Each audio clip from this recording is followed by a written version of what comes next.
Hello and welcome again. We're doing some more painting here. A few things we might have noticed from episode 1 is that I am not the best videographer around. There are three reasons for this. One, I'm a fairly low-tech kind of person, so this is sort of really new to me. Secondly is I am working off a tablet. I keep forgetting that the camera lens is actually off to the side, so right here is where I should be, centering things. I actually have the brush on the side of the camera, and I keep looking. I want it back here, which, is off on the edge when I get far away. So I gotta just remember that my camera is off to the side, and if I want to keep things centered, that's one of the reasons last time I kept shifting stuff around in the viewport here. The third part is that when I paint, I usually hold the things closer to right about where the tablet's at. So I would be painting him, I'd be holding him here while I painted him. And in order to do the videos, I'm going to have to start reaching hand's length in order to start painting.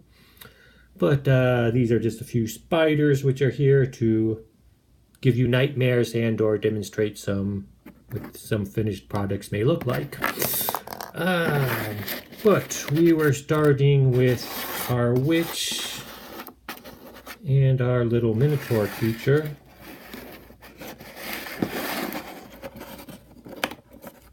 And these are the two we're going to be painting for the purposes of these videos, or at least for the introduction. We can see the green stuff has held together. He's fairly good. The tail's probably the most delicate part, and it's still holding on there. And I just know when I use super glue in the past, it has a tendency to break off after handling 2 or 3 times. This is actually gonna, I could rip his head off, I could rip his arms off, but normal wear and tear, they should stay on fairly good.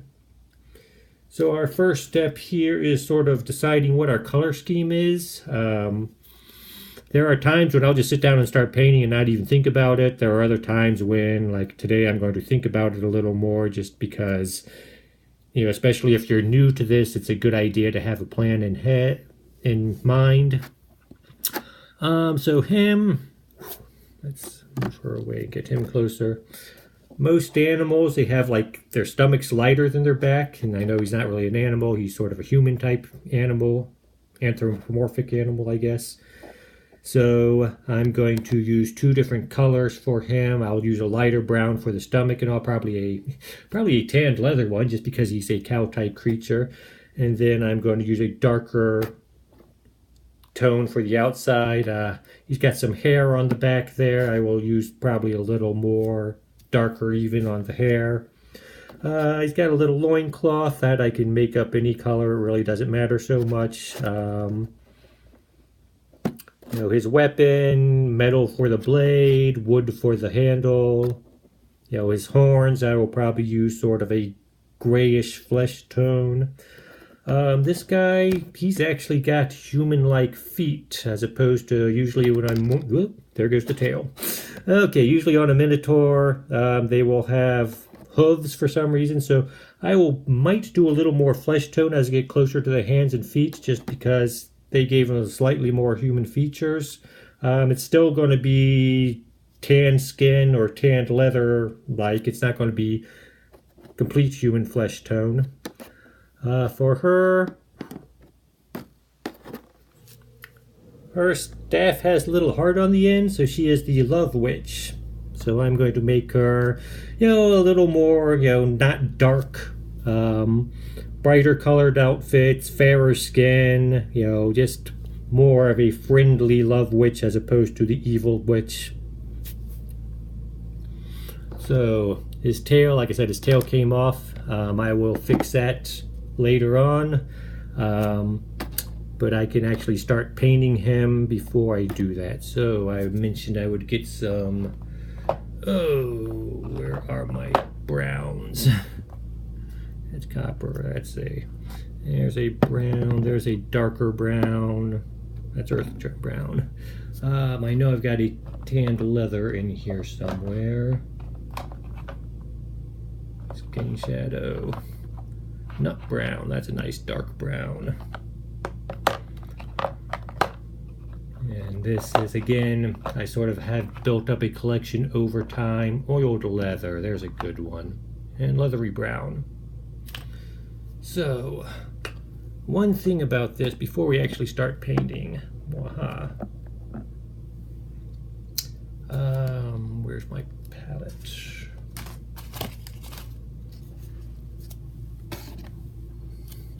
Excuse me. I will use that. Back when I was in high school, I took some art classes, doing more two-dimensional stuff than three-dimensional. And so one thing I would do is I would get... This was a mistake I made, which we are not going to make this time around, but I will show what it is just because that's what I do. I would take my paint and I would say, look, let us move this away a little bit. And it's going to be my horizon. And I'm going to take my paint and I'm going to try to put my sky in there.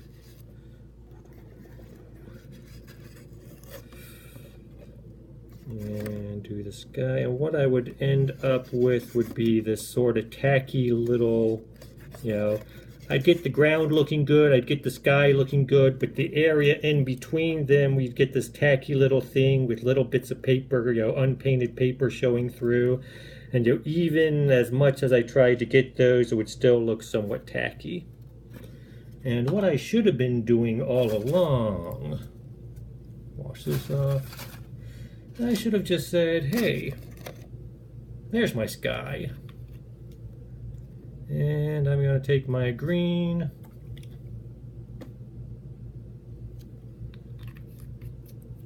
and I want my horizon to be, and that's not even a good color green. Let me get a different colored green. Yeah, that was a very watery paint I just tried to paint with. We will talk about that a little before we start on the figures. Right now, let me just demonstrate this if I can find a green that works. Come on, you. That bottle's almost empty. I should really prep these videos a little better. That's better. It's a lighter color, but it'll work. And so I got my sky there, and then I'm just gonna say, and I want my horizon to be, like that. And then I could paint in the horizon, paint in my ground. And, again, I'm not going to do a whole thing. It's just, the point I'm trying to illustrate here is I got my horizon and my sky all together, so I don't have this little tacky look to it. And we're going to do that a little bit with our figures when we do it. And that is, this, I don't know of any technical term for this. I just call it overpainting just because it's descriptive of what goes on. What we will do is areas like, her face and her hair. I could try to paint the flesh tone real carefully, not getting it on the hair, then try putting the hair on. But then I'm going to get this little, bits of unpainted resin showing through. So instead, when I paint her face, I will just let some of the paint go up into the hair area, and then I will just try to carefully do the hair around it. And I might get flesh tone in the hair in the end result. I might get hair color in the flesh in the end result, but either one of those is going to look better than having little bits of unpainted resin showing through. And so that's, last time I mentioned I'd go over it with magnifying glass at the end just to make sure I got things. And, when I started doing it, I did notice from time to time, I got these little unpainted areas which I want to touch up on. And that's just, it looks better. And so that, we are not going to do that with this guy, however. In his case, what we are going to do, to start with, like I said, we are going to make his get my nail in here. I haven't used some of these paints for a while, so the paints are dried in the neck. Like I said, I keep a nail around for unstopping the necks. So here we got, whoop, I drilled my nail in there. I can pull the nail out. Come on, you.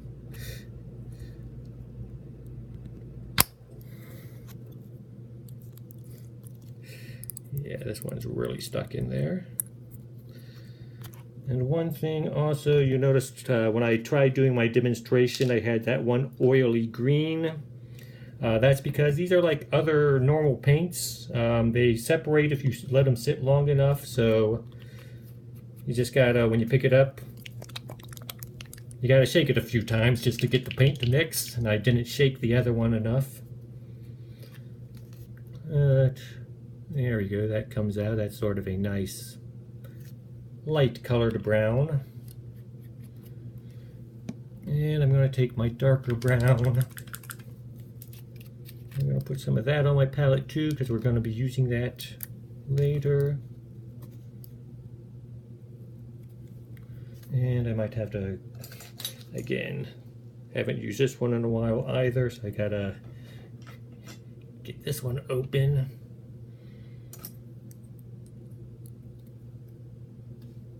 There we go.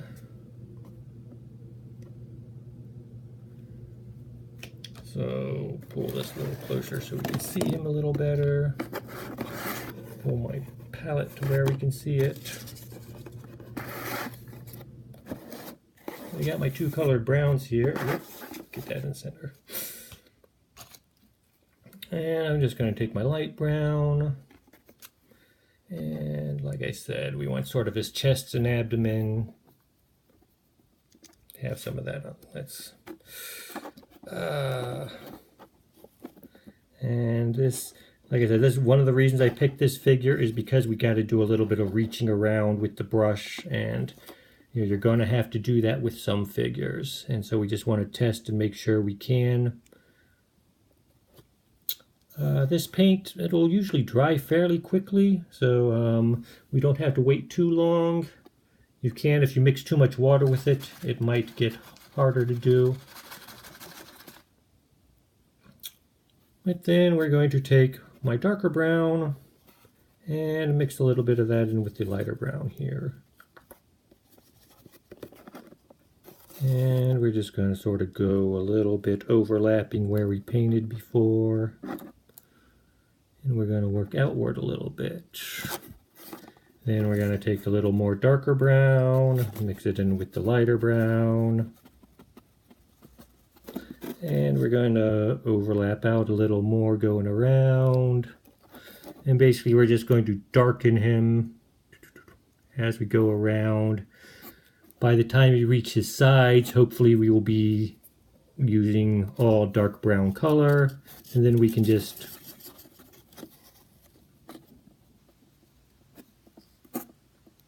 paint his back and shoulders and the rest of him all dark brown.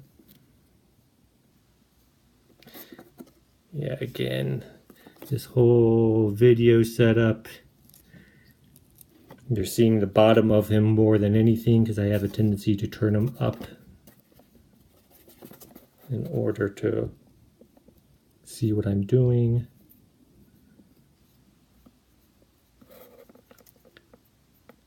Yeah, you can set this tablet up to where the camera's on my side of it and you can actually see me as I try to paint. And I did try that at one point and it was even worse quality than this. So we're going to stick with what we got. So there he is. Actually, let's hold him a little closer. And you can sort of see it's getting a little lighter as we go outward, a little lighter, but it's not. And that's something that can be touched up later if necessary, but we are now out to where we can just start using the pure dark brown. And just start, and this is something, your paint, you know, there's going to be globs of paint drying on the palette. when we're done. So it's like if you want to try to save paint or save money by not using too much paint, you can always, in a case like this where we're doing a large surface which is mostly one color, especially doing your base coats, you can just take your paint and just like dab it directly onto him with the bottle. Let's move him back. Which, I'm not going to do that right now because I'm in the middle of painting. But you can do that, and then you can just smear it around with your brush.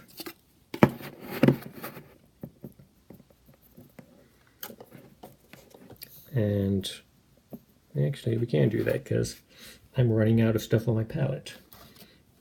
I can just take my paint and I can just put it directly on his back.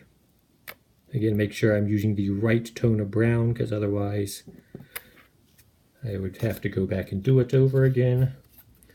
And then before that runs all over the place, I can try to guide it with the brush and get it where I want it to actually go.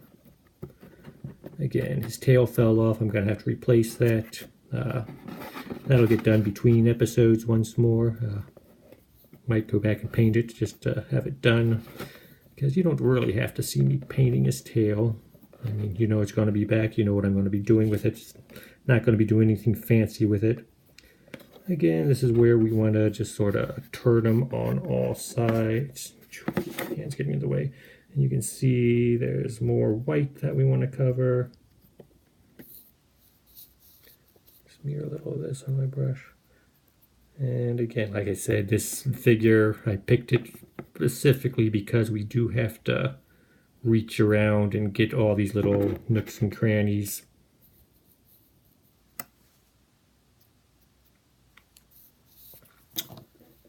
So that's fairly much it for him. He's a cow creature. He's mostly one color. I'm going to do him multiple colors, multiple tones of one color, just because I want him to look better than just painting quickly. That is one thing at conventions. You got the little paint and take thing, which is always fun to do. And you'll see, the parent trying to get their kid interested in painting, which I have nothing against. It's a good hobby for a kid to learn. But you got the parent who's got like his 5-year-old kid there, and the kid's really not as interested, or more to the point, one of two things happens. You got the adult there who's painting this really intricate thing, or you got the kid who is either, he's just happy to be painting with his father or mother, as some cases may be, and they'll have just something like this, and it'll be solid purple. For reasons unknown, children are attracted to purple, and that's and either the kid will be just sitting there waiting for his thing to dry and just happy to be with his parent, or the kid will be bored out of his skull, and the parent's trying to encourage him to do other colors because they're still painting, and they're really trying to drag their child into this hobby, which the kid's maybe not old enough for yet. It depends. But you'll almost always find some kid with a almost completely purple thing just dripping wet, waiting for it to dry while his parent continues to paint. That is why certain things happen at conventions, like, where did I leave that? I didn't.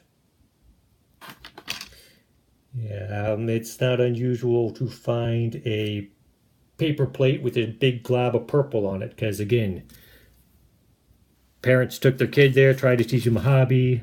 Well, there it is. And said, hey, didn't pay attention to what the kid was doing. So I sat down and I got this little space figure, and I'm sitting down and there's this paper plate of unused purple paint just sitting there because the little kid used a bunch of purple. So it's color scheme. I'll just do their pants in purple, and their little overall jumpsuit. It's hard to tell on this.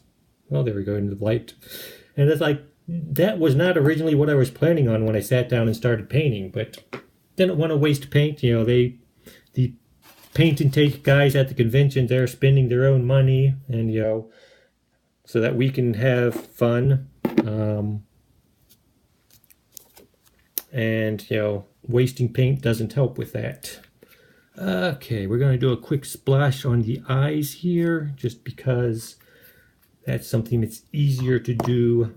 So we're going to pull them forward, and again, we're just going to go over more of the eyes. Animals, for some reason, I like to make their eyes yellow.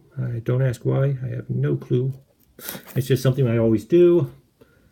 Humans, white, light gray. One thing I learned recently from watching a video was that the bigger their eyes and the darker you want to make them. So small little figures like him, I could have made his eyes completely white and they'd look good. But if he had bigger eyes, then I would want to make them just a slightly darker color, just so he doesn't have these big freakishly white spots.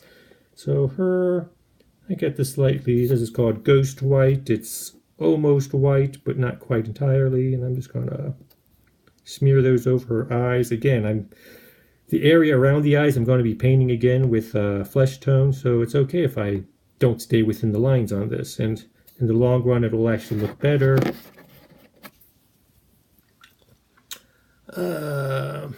So we got this guy, he's a little wet. We want to continue painting him, but we don't want to blur colors because we're getting our different, it's still not dry. If we start trying to paint more, we're going to get different colors with brown mixed in with them. So I'm just going to do the base a bit, because that's going to get painted too. Again, this is one of those, I can just do this directly on the base if I, again, going to have to get this open. Oh yeah, I can.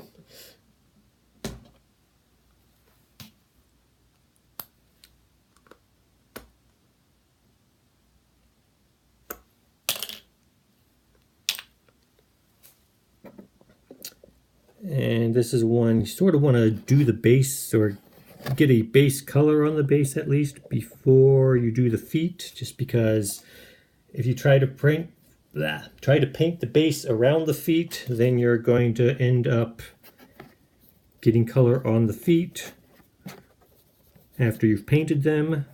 Whereas if you just do this first, then when you paint the feet, you might get a little bit of foot color on the base, but it won't look as bad. And it'll be, in some ways, it'll be easier to correct. So we're just going to put a little base color on there. Smear that around. And I usually don't just do solid bases.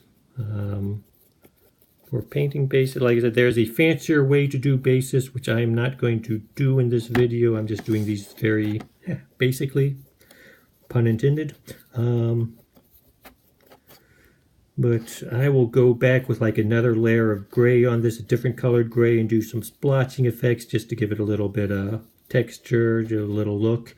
That's one thing I try to do with my bases, is I will try, in some ways I'll try to make them look like terrain. So this guy did some browns and greens and different shades, so he's sort of like walking in the woods. This guy's got more of a gray motif, walking in stony ground. Fish type folk walking on water or through water. You can do muddy, sandy things. You can do little grassy things. Or if you don't want to do that, if I'm, like I said, in the last video, I'm a gamer. I run games, so like I got my giant rats. And I could have tried to do all the rats in different colors and said like, oh, you're attacked. Problem is, as a GM, I would have to keep track of like which rat's turn it is and how much damage they do and stuff like that. And, brown rat 1 versus brown rat 2 is hard to do. So instead I just say, okay, the red-based rat goes, the blue-based rat goes. So it doesn't look as realistic as, this guy on the stony ground. But it's functional. I can tell my rats apart without having to have them, a bunch of specific different colors. I still do the base blue with a little darker blue, little lighter blue, little swirls of color on them just so it looks a little interesting, but it's still not, you know, not bad looking for the rest of. And it's functional, like I said, that's the main important part on doing that. Okay, do a little more brown on this guy just because he's ready for a little more brown.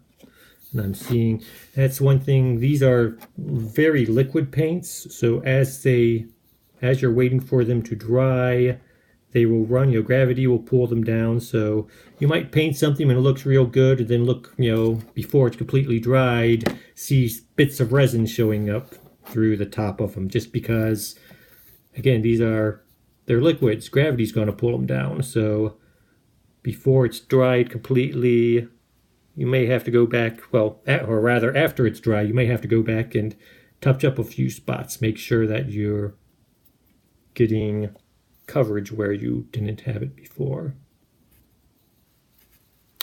Again, cow. Faces are a little more difficult on animals sometimes because it's not unusual for them to have, their main color up around the eyes, but as you get near the muzzle, the mouth, underside of the chin, etc., it to be a lighter color or a different color. So I might go back and touch it up with a lighter color later. Right now, again, I'm just going to get my base color on there just for, just so I'll know what's what. Again, I painted my eyes on there already, so I'm going to go around those as carefully as I can.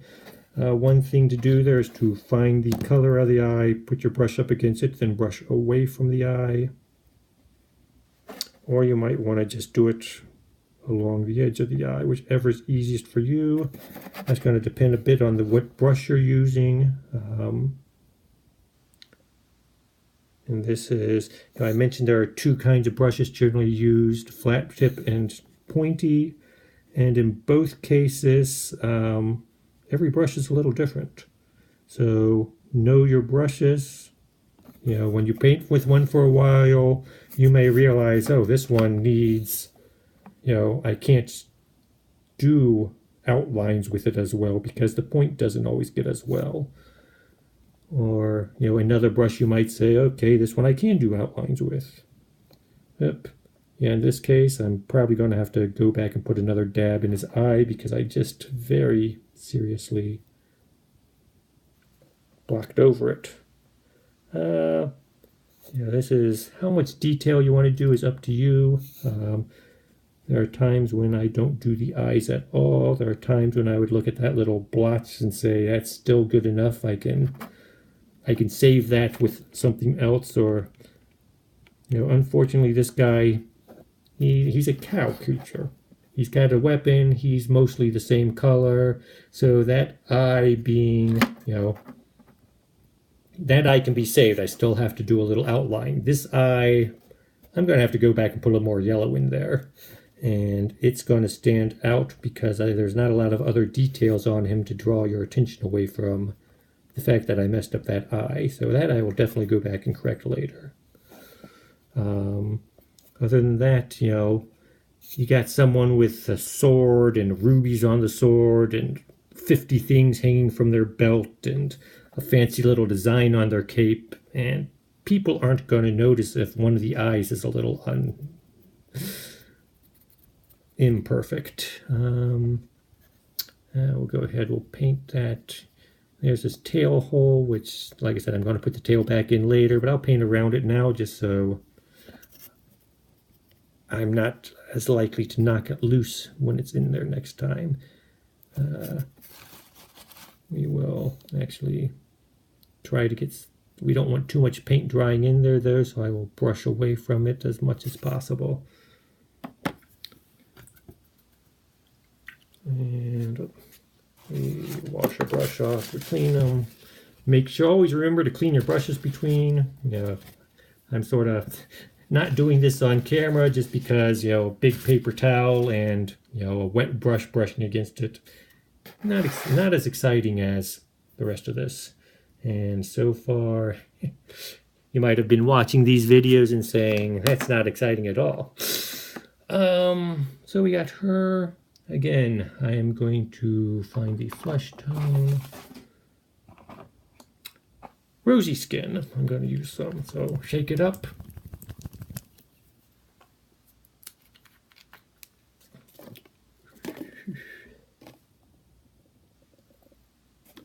That came out nicely.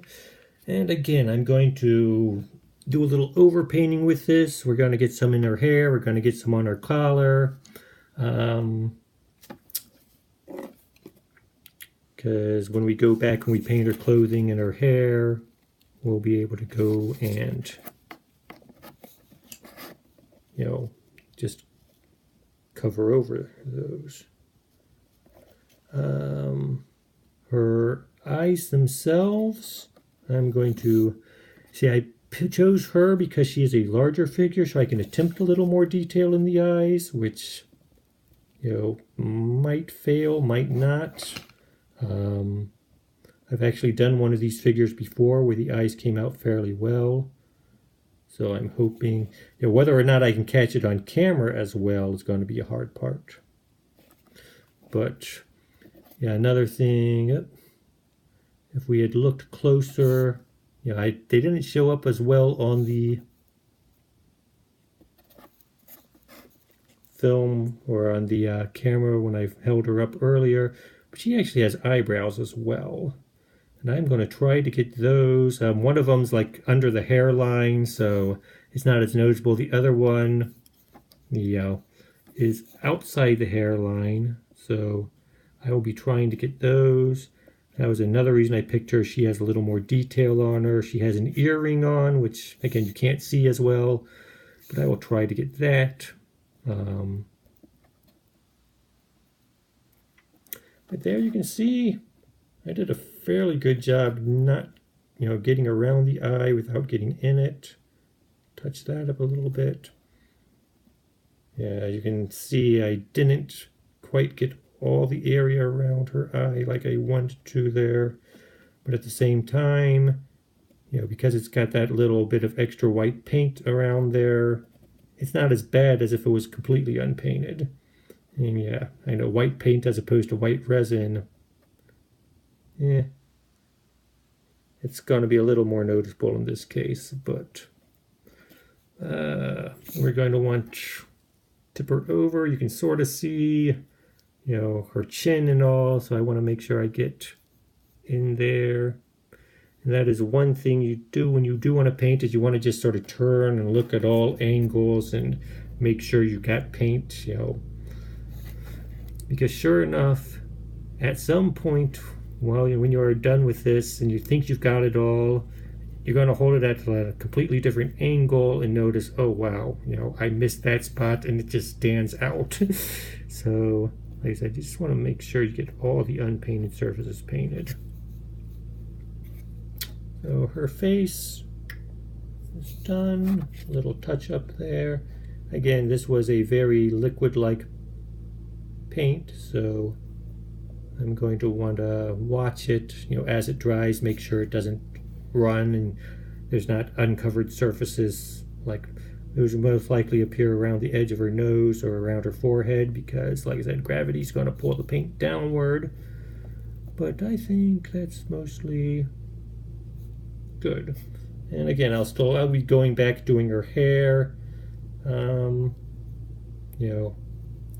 but for a base paint or base coat around her face, that's fairly good. One thing you may notice here, which is this paint does reflect the light at times, so I turn like there around her eye, there's suddenly this white spot that appears, and I can see that in real life as well as you can see it on the camera. And so there will be times you're painting, you keep thinking, well, that's unpainted, and you go back over and over, and sometimes it's just a matter of picking it up and, again, looking at it at a different angle, and you'll see, oh, that's just the light reflecting off a painted surface. And I have wasted a lot of time repainting areas that didn't need to be painted just because I forgot that sometimes the light just glints off this making it look unpainted. Again, especially with her boots, she's got smaller feet than a cow guy. So I'm going to want to get to the base of this. Let's see, I'm actually going to do gray for her as well. So him, I'm going to try to make it look like he's walking on stony ground. Her, I'm actually going to make it look like, try to make it look like a cobblestone type thing. So we'll be using gray on that. She's off camera. There we go.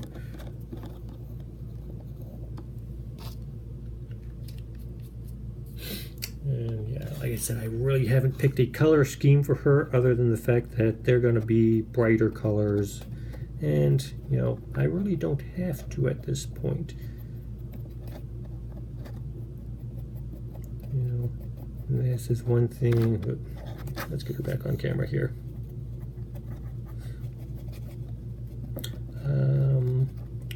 So the problems I'm going to have with her, the hardest part with her is going to be the details on her face. And then she's got stuff, she's got a cape on going on. Yeah, she's wearing like a bodysuit of some sort, or I could have made her legs flesh colored and say she's, you know, got her, she's not wearing pants, she's just got her little loincloth covering her, but I'm gonna give her a bodysuit of some sort. So her cape, I'm gonna want to probably do that first because I got to reach between her legs and get it behind her and get around and all that.